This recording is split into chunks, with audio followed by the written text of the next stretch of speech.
안녕하세요. 고수의 장사법 7번째 시간입니다. 오늘은 많은 사장님들이 고민하시는 손님이 없을 때는 어떻게 해야 하나요? 라는 문제를 해결해 드릴 건데요. 교수님, 오늘의 핵심 포인트가, 핵심 키워드가 정말 재밌어요. 바로 줄 세우기인데요. 줄이라고 하는 것은 자영업자나 이 사장님 입장에서는 줄이 서는 것은 좋은 일입니다. 고객은 기다리는 불편함이 있긴 하지요. 오늘은 이 주제에 관련해서 얘기를 해보려고 합니다. 많은 분들이 우리 가게에 줄이 서면 좋겠다. 사장님 입장에서는 이렇게 바라시지요. 사실은 줄은 만들어진다는 거라고 봐야 됩니다. 오늘 제가 그 방법론을 여러분과 함께 알려드리겠습니다. 네, 그럼 교수님, 그 전에 먼저 사람들이 왜 줄이 선 곳을 선호하는지부터 먼저 알아봐야겠네요. 자기가 줄을 서서 기다리는 건 불편하지만은 사람들은 줄이 서는 가게를 선호합니다. 사람들은 정보가 부족할 때는 어림짐작으로 판단합니다. 심리학에서는 이것을 휴리스틱이라 그러는데요. 휴리스틱이 뭐냐 하면은 우리 인간의 뇌는 전체 자기 몸무게의 2%밖에 안 되는데요. 전체 에너지의 20%를 활용합니다. 따라서 우리 뇌는 어지간하면 따지고 분석하고 비교하고 검증하는 노력을 하기를 싫어합니다. 대충 판단합니다. 이것을 우리가 휴리스틱이라 그러는데요. 바로 요점에서 모든 게 시작합니다. 식당 앞에 줄이 길게 서 있으면 우리 뇌는 맛있는 집이겠구나. 카페에 사람들이 많이 북적이면 분위기가 좋은 곳이겠네. 이렇게 바로 판단해 버리는 것이거든요. 이런 본능적인 휴리스틱적인 판단이 바로 오늘 우리가 마케팅에서 활용할 핵심이 되고 있습니다. 먼저 제가 컨설팅했던 사례부터 한번 설명해 드리겠습니다. 한 식당이 매출이 아주 없었어요. 그래서 직원들이 잠깐씩 돌아가면서 손님처럼 창가 옆에서 앉아 있겠더니 어떻게 됐을 것 같아요? 직원들을 손님처럼 앉혀놨다고요? 네. 그게 효과가 있었을까요? 네, 이게 효과가 있었을까요? 하고 의아해하는데요. 놀랍게도 변화가 있었어요. 지나가는 사람들이 저기 손님이 꽤 있네 하고 가게 안으로 들어오기 시작한 거예요. 이게 바로 그 유명한 로버트 차알디니 교수가 말한 사회적 증거의 법칙이에요. 사람들은 내가 잘 모를 때는 대다수 사람들의 행동을 참고해서 의사결정을 해요. 우리 뇌가 원래 그렇게 생겨 먹었어요. 실제로 2025년 한국소비자학회 연구 결과를 보면은 소비자의 68%가 다른 사람들이 어떻게 선택하는가를 내 구매 결정의 중요한 요소로 꼽았습니다. 특히 새로운 것을 처음 이용할 때는 그 비율이 82%나 됐었습니다. 그럼 이 원리를 실제로는 어떻게 활용할 수 있을까요? 네, 그게 바로 마케팅이 됩니다. 한 홈쇼핑 채널의 의미 있는 사례를 들어본다면요. PD가 상담원이 기다리고 있습니다. 물건을 사다가 궁금하면 물어봐야 되거든요. 이 문구를 상담원이 지금 굉장히 바쁩니다. 이렇게 멘트를 바꿨어요. 그런데 사실은 상담원이 지금 굉장히 바쁩니다. 그러면 고객들 보고 너무 바쁘니까 전화 걸지 마세요. 라는 의미로도 들리거든요. 얼핏 보면 비상식적인 변화입니다. 하지만은 그 결과는 딴판이었어요. 이 기다리고 있다는 의미는 한가하고 볼펜 뱅뱅 돌리면서 놀고 있다는 느낌을 주지만은 바쁘다는 인기가 많아서 전화가 끊임없이 울리고 있다. 이런 상품의 이미지를 만들어냈거든요. 매출이 확실히 늘었습니다. 이번에는 한 미용실 사례를 얘기해 보겠습니다. 손님이 너무 없어요. 어떻게 했을까요? 기존 손님들에게는 헤어 영양 트리트먼트를 더해주고요. 여러 서비스를 추가해서 손님들이 나가지 못하게 더 서비스를 오래 해서 미용실에 머물게 했어요. 밖에서 봤을 때는 항상 손님이 있는 것처럼 보이게 한 거네요. 그렇지요. 그래서 저 가게는, 저 미용실은 항상 인기가 많아서 시술이 좋아서 사람이 많은가 보다. 그래서 여기서 한 걸음 더 나아가서는 친구 동반 할인도 시작했어요. 기존 고객이 또 친구를 데려오게 되면 두 사람 모두 20% 할인을 주는 것이죠. 우리가 이런 이벤트는 어느 업종이든 많이 하지요. 또 한산한 시간대에는 헤어 컨설팅 이벤트를 열어서 무료로 스타일링 상담을 해줬었고요. 결과는 어땠나요? 항상 미용실에 2, 3명의 고객이 매장에 있는 모습을 유지할 수가 있었었고 6개월 만에 매출이 50% 정도 증가했어요. 여기서 웃긴 것은 이 미용실 사장님이 처음에는 손님을 오래 너무 붙잡아두면 회전율이 떨어지는 것 아니냐 하고 걱정하고 쉽게 안 받아들였었어요.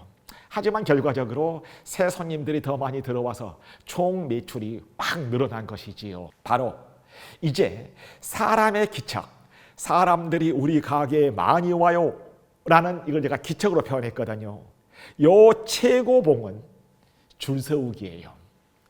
경기도 일산의 한 디저트 카페가 아주 이런 점에서 똑똑한 전략을 썼어요. 이 카페는 의도적으로 10명만 들어갈 수 있는 일부러 작은 규모로 만들었어요. 매장을 일부러 작게 만든 이유가 있었나요? 네, 바로 그 점입니다. 항상 밖에 사람들이 기다리는 모습을 연출하기 있었어요. 또 디저트도 한 종류씩 소량만 만들어서 오늘의 스페셜 디저트는 품절되었습니다 라는 안내문을 자주 게시했었어요. 사람들에게 인기가 많고 저 집에 빨리 가지 않게 되면 나는 못 사겠네. 이런 희소성과 다른 사람들이 빨리 사가 버리기 전에 내가 사자. 그 다음에 저렇게 많이 팔리는 거 보니까 인기가 있나 보다 하는 사회적 증거를 동시에 활용한 전략입니다. 이것은 마케팅적 의미에서요. 우리나라의 잡화점 같은 것인데요. 미국의 코존이라는 백화점은 매장의 계산대를 일부러 줄여버렸었어요. 그렇다면 어떻게 되냐? 당연히 계산대에 줄 서는 사람이 많았겠죠. 저렇게 사람들이 많이 붐비는 걸 보니까 좋은 물건들이 많나 보다 이렇게 생각한 거예요. 그런데 교수님, 테이블을 줄이면 매출도 덩달아 줄어들지는 않을까요? 그것은 누구나 다 하는 당연한 걱정이고요. 실제 그럴 수도 있어요. 하지만 여기서 핵심은 테이블 하나당 월 매출을 높이는 것이에요. 웨이팅 때문에 온 새로운 고객들이 결과적으로 내가 이만큼 기다렸기 때문에 더 먹고 가자 하는 심리도 생긴 거거든요. 이 디저트 카페는 이런 현재 프랜차이즈로까지 확장이 됐고요. 바로 작은 매장 전략이 성공한 경우다. 이렇게 볼 수가 있습니다. 최근 인천의 한 라멘 가게는 이 원리를 디지털로도 응용했었어요. QR코드 주문 시스템에 현재 25명이 요 메뉴를 보고 있습니다 라는 정보를 실시간으로 뜨게 한 거예요. 온라인 쇼핑몰에서 지금 3명이 이 상품을 보고 있어요 라고 뜨는 것과 같은 원리네요. 마찬가지예요. 우리 티맵에서 가끔 관광지를 뜨게 되게 되면 현재 250대의 차량이 이곳을 가고 있습니다 이렇게 되면 이게 무지무지 인기 있는 관광지처럼 보이거든요. 맞습니다. 바로 오늘 가장 많이 주문한 메뉴 배지도 달아뒀어요. 이 작은 변화만으로도 바로 어떤 것을 선택해야 되지 하고 선택 장애를 겪던 고객들의 결정 속도가 빨라졌고 표시된 인기 메뉴의 주문량이 45% 증가했었어요. 이건 디지털이 되기 전의 얘기인데요. 어느 동네 서점에서는요. 하도 사장님이 무료하니까 장난 삼아서 이달의 베스트셀러 하고 5개를 써놨어요. 그랬더니 월말에 결과를 집계해 보게 되니까 자기가 마구잡이로 이달의 베스트셀러 하고 써는 5개의 책이 제일 많이 팔렸더랍니다. 바로 여기서도 우리가 똑같이 적용해 볼 수 있는 것은 처음에 이 사장님도 가짜로 숫자를 보여주는 건 아니냐라고 걱정했는데 실제로는 진짜 데이터를 보여준 거였어요.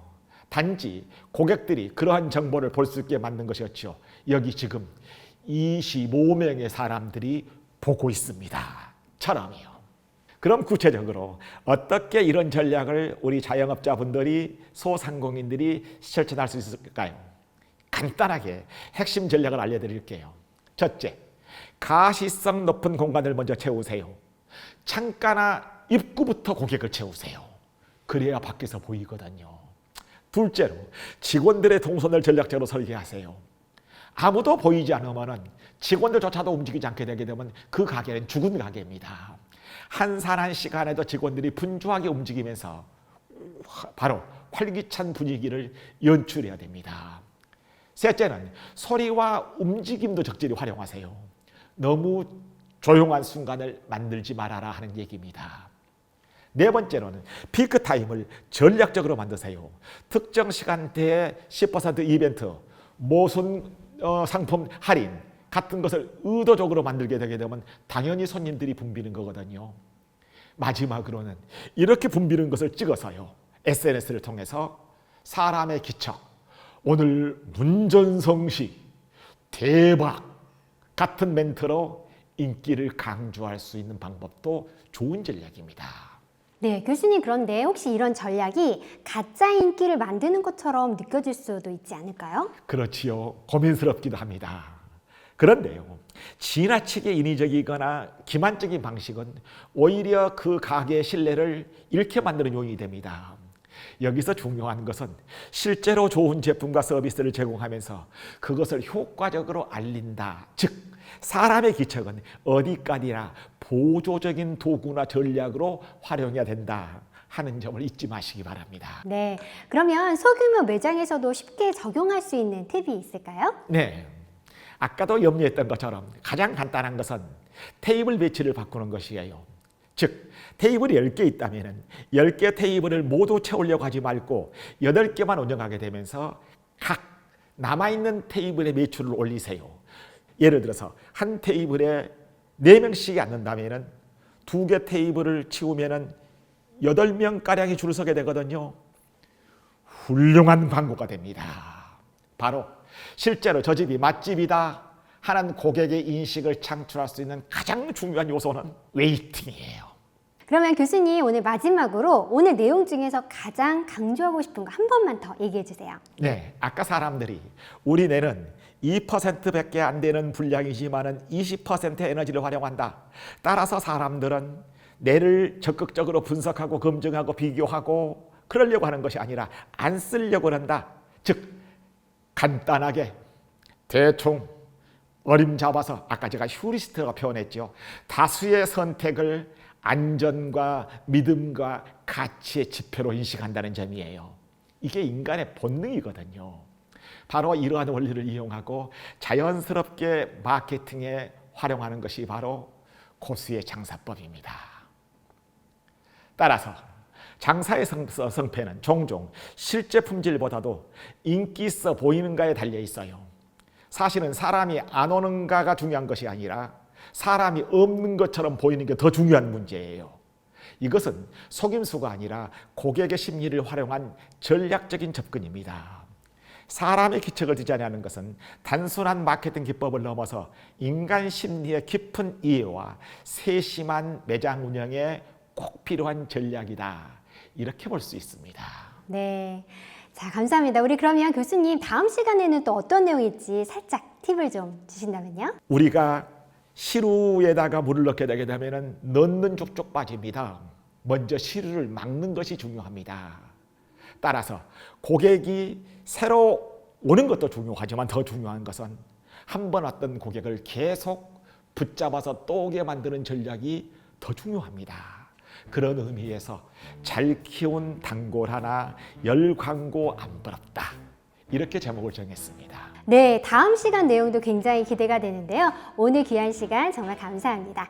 자, 우리 오늘 시청자 여러분들 보신 내용들 잘 기억해 주시고요. 오늘 배운 것만으로도 정말 장사 고수가 된 것 같은 느낌이네요. 다음 시간에 뵙겠습니다.